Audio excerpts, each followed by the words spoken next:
Баршаңызға сәлем. Бүгін сіздермен өте дамды болып шығатын кез келген торттың орнын басатын маковый пирог дайындаймыз. Ол үшін алдымен бөлме температурасында еріп тұрған сары майға қант ұнтағы мен жұмыртқаның сарысын салып, біркелкі масса болғанша араластырамыз. Макты саламыз. Он мен қопсытқышты бөлек араластырып аламыз да, онан соң жұмыртқалы массамызға електен өткізе отыра қосып, жұп-жұмсақ қамыр болғанша илеп аламыз. Мен белгілеген ұн мөлшерінен ұнды көп қоспаңыздар, болмаса қамырларыңыз қатты болып қалуы мүмкін. Осылай илеп, онан кейін тоңазытқышқа шамамен жарты сағатқа қалдырамыз.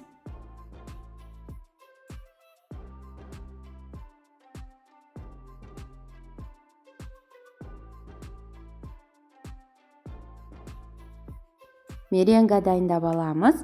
Ол үшін жұмыртқаның ағына қантты салып, бірінші жай жылдамдықпен, онан соң жылдамдықты асырып, осылай әппақ болғанша, яғни табақты төңкерген кезде біздің меренгамыз түсіп кетпейтіндей болу керек, яғни өз формасын ұстап тұрғанша араластырамыз.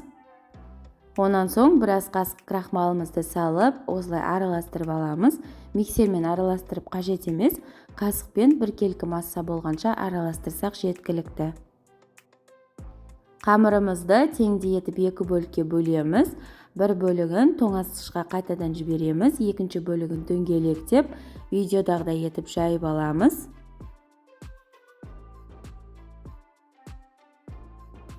Қамырды жайған кезде бірден пергамент қағаздың үстіне жайғанымыз дұрыс. Осылай дөңгелектеп жайып, онан соң кольцомызды кигізіп, соған лайықты етіп, түзулеп, жетпеген жерлерін осылай дұрыстап шығамыз.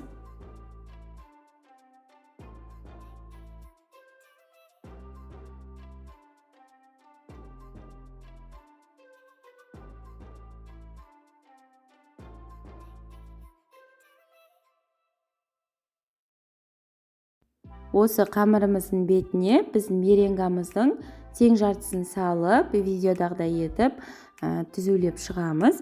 Онан соң бетіне өз қалауларыңыз бойынша жеміс қойсаңыздар болады. Менде малинаны қойып шықтым. Онан соң 170 градуста шамамен 25-20 минутта пісіп шығады. Енді кремін дайындаймыз. Ол үшін творожный сырға қантты салып, біркелкі масса болғанша араластырамыз.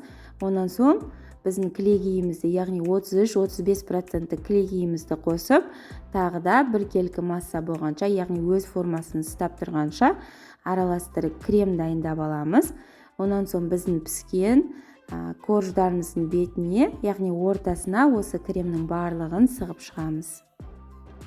Біздің креміміз тек қана пирогтың ортасында болғандықтан, кремнің барлығын сығып, видеодағыдай етіп тегістеп, біздің пирогымыздың екінші бөлігін бетіне қоямыз. Осымен біздің пирогымыз дайын, өте дамды болып шығады. Сіздерге міндетті түрде дайындап көруге кеңес беремін. Сіздермен бірге болған Балзия. Видео ұнаса, мені қолдап қоюды ұмытпаңыздар.